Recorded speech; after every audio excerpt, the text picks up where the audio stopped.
Hey everybody, Jake here from Bearded Gear, and I just got to one of my favorite spots, and it is time for me to do my full review on this sucker. Before I do, however, it's been a long hike in, so I am going to bust open my mate and probably sip on it while we talk today. That sounds about right. And this is going to be a fun one. So, this, of course, if you have seen my unboxing or first impressions or have been following the knife in general, is the Artisan Cutlery Arion. I've been calling it the Arion. When I talked to Chris on the phone, he pronounced it a little bit differently, but he didn't seem too wound up about people pronouncing it another way. I call it the Arion. It's spelled A-R-I-O-N, and it is a design by Cerberus Knives, my buddy Chris. I can call him a buddy at this point because we've talked quite a bit. We hung out at CCKS, and he's just a really cool dude.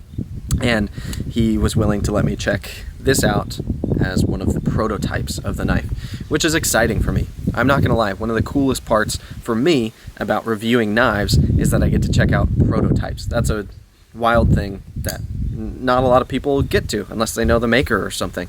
And so I was really excited at the opportunity to check this out. This particular prototype is the one in titanium.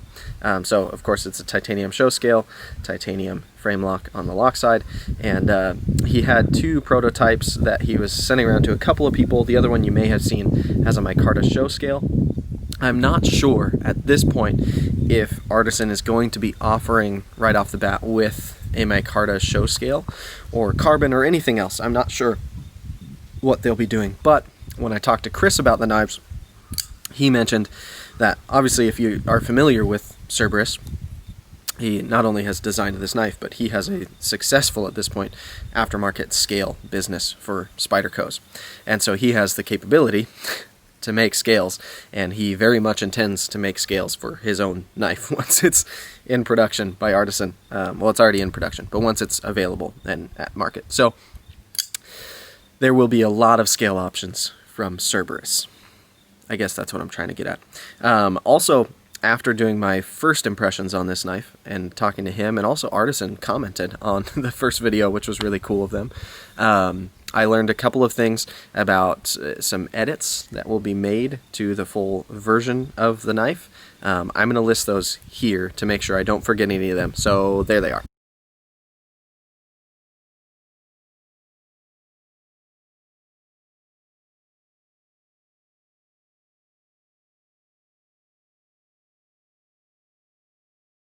Now, the one that is most noteworthy to me is that there's going to be some micro milling on the handle. So the milling on the handle is going to be, I think, a welcome change, but I'm glad that it's not going to be, from the sounds of it, like an aggressive milling pattern. It's going to be very understated, but just add a little bit of texture to the knife. One of the things I mentioned that I really like about this knife in my first impressions was that it is so smooth everywhere, because this knife to me doesn't feel like a bruiser outdoor knife. This is meant to be an EDC knife.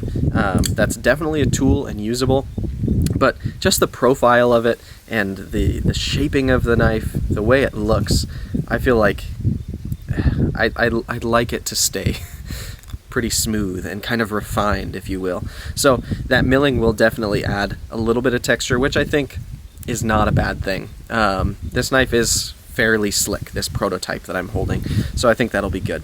But those will be the changes, if you will. So let's talk about how my experience has been with the knife, what I like about it, and all I can speak on is this one right here. I haven't reviewed the one that'll be final production, so keep in mind some of this is subject to slight change with those changes that'll be made. But this one I really, really like. I appreciate opening holes. I appreciate neutral handle shapes. I appreciate slim knives. There's a lot going for this knife that I really, really like. So I'm just going to kind of go through my list of things that I typically look for and look at and talk through it in that way. So First things first, materials-wise, this one, like I said, is titanium. The steel on this one is RPM 9. And my experience with RPM 9 so far has been, it's not a bad steel. I haven't really done any major damage to this edge, and I've done a lot of cardboard with it. That's frankly what I've done most of with it.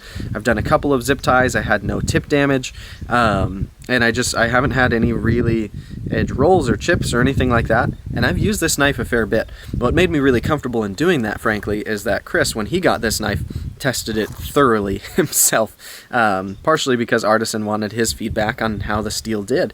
And so I like the steel. I wouldn't say that, based on what I can see from its properties, that it's going to be like a super steel. I don't think it's intended to be, not even close. But for what it is and the ways that I perceive Artisan is going to use it, I think it's a good steel. Yeah, I'm sure there will be more info on the steel as time goes on and as they start putting it on more and more knives and people are testing it more scientifically.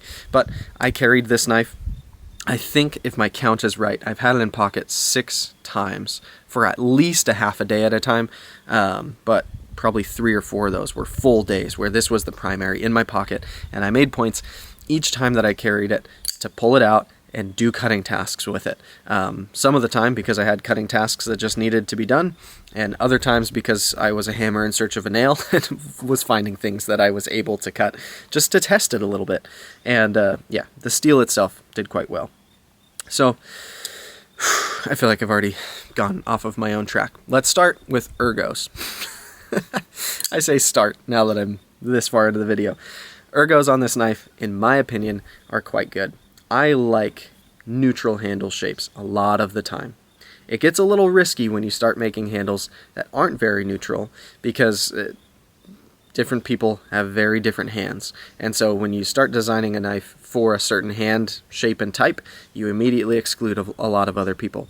This handle, I imagine, will be comfortable for anybody who hands it that is larger than a child. It is a nice profile that's very neutral, and there's nothing here that is uncomfortable. Whether I'm all the way up here in a hammer grip, whether I'm in a saber grip, whether I'm in a reverse grip draw cut, forward grip draw cut, there's no grip on this knife that is uncomfortable, and I like that. I'm a person who uses my knives in a variety of different grips. Part of that is just me and my weirdness, but I will make cuts in a reverse grip. I will sometimes cut through things in a reverse draw cut. That's not often, but it happens. And so I like a knife that goes in my hand in whatever way I want to put it in my hand at the moment. Yeah, the Ergos are just a win in my opinion. It feels very good in hand. I like how slim it is, but it's got just like the slightest bit of rounding, not a ton, but it's just very faintly rounded. And so the tallness, the slimness, the roundedness, all of it comes together to just feel good in hand, and also to feel really indexed. Like I can tell where the edge is oriented at all times, because the whole knife just has this kind of, I don't know, it just feels pointed, if that makes sense. I like it quite a bit. Let's talk about carry. So this knife, being as slim as I already mentioned it is, and being as smooth as it is awesome to put in and out of pocket, and comfortable once it's in the pocket. It's got this titanium clip, which is not a deep carry clip, but I love that this clip, so many people take these titanium clips and then they set them like up here. It's like, I don't know why they're moved so far up the knife. This one goes right at the butt end of the knife. That's where a clip goes, in my opinion. It goes at the end of the knife. It's just designed to clip the knife into my pocket. So I like that it comes all the way up there, and even though it's not deep carry, it carries deeper than a lot of knives. You might have heard me recently in some videos, if you watch a lot of my stuff, harp on the fact that I don't like it when companies put a deep carry clip on a knife and then they position it down on the frame, and so you've still got knife sticking out of your pocket. That's not deep carry anymore. This one carries deeper than, like, it's probably about the same depth in terms of how much knife sticks out of your pocket as my Spyderco Lil Native, which the Lil Native is a tiny knife with a wire deep carry clip. They just put it down onto the handle a little bit, and so there's still knife sticking out of your pocket. This literally probably has maybe even a little less knife that sticks out of my pocket than the Lil Native does, with a deep carry clip on it.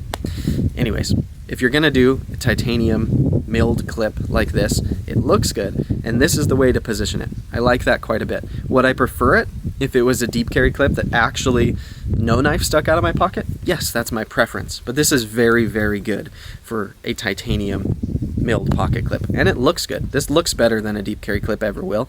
So if that's important to you, then you have it here. Now, one thing I'll mention as well about carry before I move on is the weight of this knife. Something is moving on that hillside and pushing all kinds of stuff down the hill. Sorry. One thing I'll mention before I move on from how it goes in pocket and the carry is the weight of this knife. Now this particular one, like I said, is the titanium version. I think this is going to be the only one as the knife gets launched. It'll be the titanium one will be what there is. Like I said, scale options, maybe a thing from Artisan, maybe a thing from Cerberus. Not positive at the moment, but this one, there's no internal milling, so it's just titanium scale, right? And then on the lock side, of course, titanium lock side. No internal milling over there either. We have a titanium backspacer here, also just titanium, and then we've got blade steel. So there's no like mystery as to where this weight is coming from. I would not call this a heavy knife, but to me, the weight of this knife, if I remember correctly, it's been a while, but it feels about like the Sebenza, which makes sense based on what we're playing with here, right? But one of the things I said about the Sebenza was I wished it was more lightweight.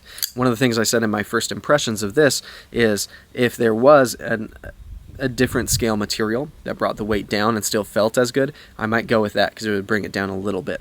It's not that this knife is too heavy, and it's not that it's even like in pocket super noticeable because of the weight or anything like that, but in my opinion, lighter oftentimes is better for my use, and it's a little bit more comfortable, and it does make a difference to shave that ounce off. So with how slim this is and how well it carries, I would love to see it also get a little bit lighter, but again, not heavy. This isn't like a tank of a knife. It's not a bruiser. It's certainly an acceptable weight by pretty much anybody's metrics, I would imagine. But it feels, because it's not milled out or anything like that, like there's room for it to get a little bit lighter as I hold it and look at it. And so my mind immediately goes, I'd probably like it if it was a tiny bit lighter. So I think if there is a scale option, when I get mine, I will be getting it with a lighter scale, or I'll have Chris make me one. So that's always an option too. But yeah, so that'll be carry. Now let's talk about action, and then we'll go to cutting last. So this knife, for me, the action is phenomenal. If you don't like spidey flicking knives, you're probably not going to like it so much, because for me, I middle finger flick it every single time, and it's excellent at it. The positioning of this hole, the way the knife feels in my hand, the way I'm able to get the proper grip on it to be able to spidey flick it, it's very, very good. I have no complaints about spidey flicking this knife, and it functions very well in that way. On closing, it's quite smooth, and this knife has been used heavily, so the fact that it's a nice smooth, it's just kind of glassy, it feels very, very good to me. I like it quite a bit. Now, if you're somebody who thumb flicks your knives, it's a little bit more difficult. It's trickier. I struggle in general a lot of the time with thumb flicking knives that have holes, especially if it's not like a totally circular like Spyderco hole all the way up here at the top, like a slot like this. Even like my Koenig Arius, I can't really thumb flick that knife to save my life, but it has the best action of any knife that I own, in my opinion. So this one, I find I have to put my thumb kind of down here at the bottom of the hole, and just kind of wedge outwards, and almost give it some wrist. I shouldn't need to give it wrist because I don't and it when I'm spidey flicking it. But it's awkward for me. It might not be for you, but it certainly to me feels like it's designed to be middle finger flicked. That's the way that I open it every single time. I suppose you could also like two-hand grab it like that or something. You can also slow roll it. Oh, I'm pressing on the lock bar when I try to do that. Yeah, you could slow roll it out. That works. But yeah, spidey flick this knife. That's my recommendation. That's the way it works best. So, action's good, carry is good, ergos are good. Let's talk about cutting. As I mentioned, I've done quite a bit of cutting with this knife, more than I probably do for most knives in preparation for a full review. I make a point, unless I state otherwise, to do significant enough cutting with any knife that I review that I feel confident speaking about it from a place of actual understanding and experience. So it's not that I don't cut with knives before I talk about cutting with them, but this one I've just done more cutting than I normally do because, like I said, I was kind of a hammer in search of a nail. I was a knife in search of cardboard. I was just trying to find stuff to cut a lot of the time when this was in pocket, and luckily with the way things have been going lately, there's been a lot of packages for me to open, not just knife packages, but my wife orders an obscene amount of things, and so I've been doing a ton of not only opening packages, but then processing the cardboard for our dumpster to get everything flat and worked out so that it fits and we're not an a-hole neighbor that everyone hates. And I've done a lot of cardboard with this. I've done some zip ties. I've done a little bit of paracord and some thicker rope to see how it did with that as well. I did the rope both kind of holding it, how I would cut it in the field, and then also on a board. I did just a few rope cuts. It wasn't like testing to see how many cuts it could do, but I just felt how it went through, and I'm really impressed with the way this knife performs. This isn't going to be the blade steel that will be on it ultimately, but blade steel aside, let's just talk about the profile of the blade and how it's ground and how that did. So I very much like the way this knife is ground. I like the way the tip is profiled, and I appreciate how it interfaces with my hand.